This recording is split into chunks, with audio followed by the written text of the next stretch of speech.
नमस्कार, आपण पाहत आहात आपलं मलकापूर न्यूज। हिंदू पर्यटकांवर हल्ला झालाय।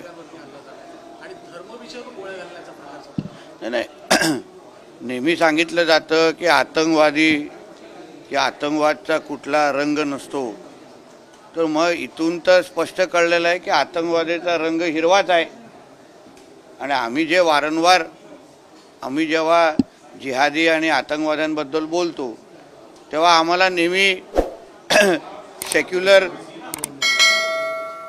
च्या इकडे जे काही बाजूने बोलणारे, जे काही वळवळ करणारे जे काही लोक आहेत ते आता कुठल्या बिळामध्ये लपलेले आहेत हा प्रश्न मला विचारायचा आहे।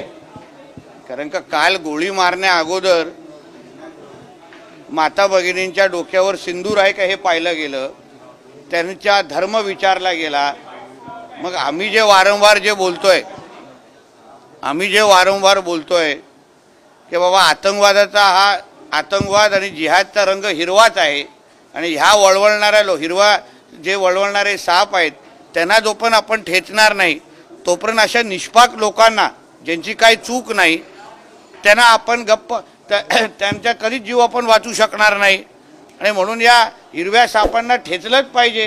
तुम्ही काही आठवड्या अगोदर पाकिस्तानचे जे सैन्य प्रमुख आहेत त्यांचं भाषण तुम्ही आवर्जून ऐका।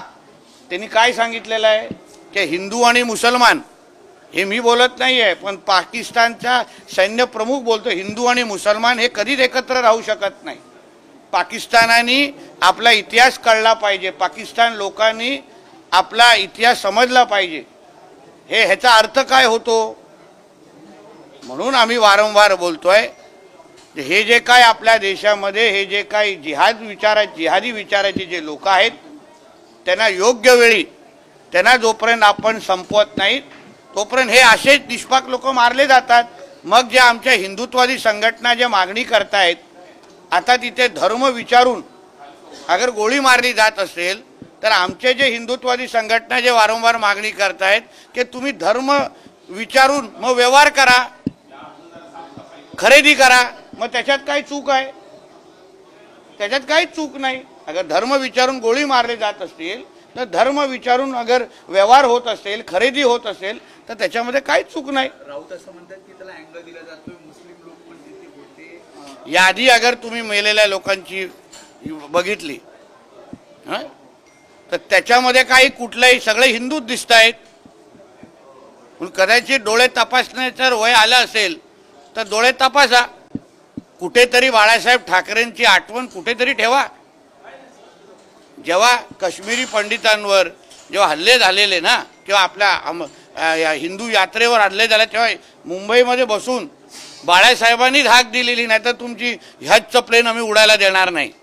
तेव्हा हा नालायक लोकप्रभामध्ये होता म्हणून त्याला कळणार नाही। मुंबईमध्ये देखील आता सुरक्षा वाढवली गेली पाहिजे का? मुंबईमध्ये देखील अशा प्रकारची सुरक्षा बघा, एक लक्षात घ्या, आदरणीय नरेंद्र मोदीजी आणि आदरणीय अमित शाह साहेब आणि आमचे मुख्यमंत्री देवेंद्र फडणवीस साहेबांच्या नेतृत्वात आपण सगळे सुरक्षित आहोत। काल तुम्हाला माहिती आहे की पंतप्रधान साहेब बाहेरगावी होते, तेही सगळं सोडून लगेच त्यांनी विमानतळावर आल्या बैठक घेतली। आमचे गृहमंत्री अमित शाह हे लगेच श्रीनगरकडे गेले, त्यांनी बैठका सुरू केलेल्या आहेत। म्हणून सगळ्या बाबतीमध्ये सरकार म्हणून आम्ही अलर्ट मोडवर आहोत। संजय राऊत असे म्हणतात की हे इंटेलिजन्स गृह विभाग आणि अमित शहांचं फेल्युअर। एक लक्षात घ्या, हे राजकारण करण्याची वेळ आहे का? मग कोरोना काळामध्ये महाराष्ट्रामध्ये सर्वात जास्त कोरोनाचे बळी गेले तेव्हा ह्याचाच मालक मुख्यमंत्री होता, तेव्हा राजीनामा मागण्याची हिंमत या संजय राऊत नावाच्या कार्ट्याने केले होतं का? आज आमचे सक्षम गृहमंत्री अमित भाई आहेत, आता ते पुढे काय काय होतं ते बघा, कशी त्यांची हिंमत तोडली जाते हे खुल्या डोळ्यांनी पहा। हे तुझ्या मालकाला कधी जमलं नसतं। सबस्क्राइब आणि बेल आयकॉनला प्रेस करायला विसरू नका। पाहत रहा आपलं मलकापूर न्यूज।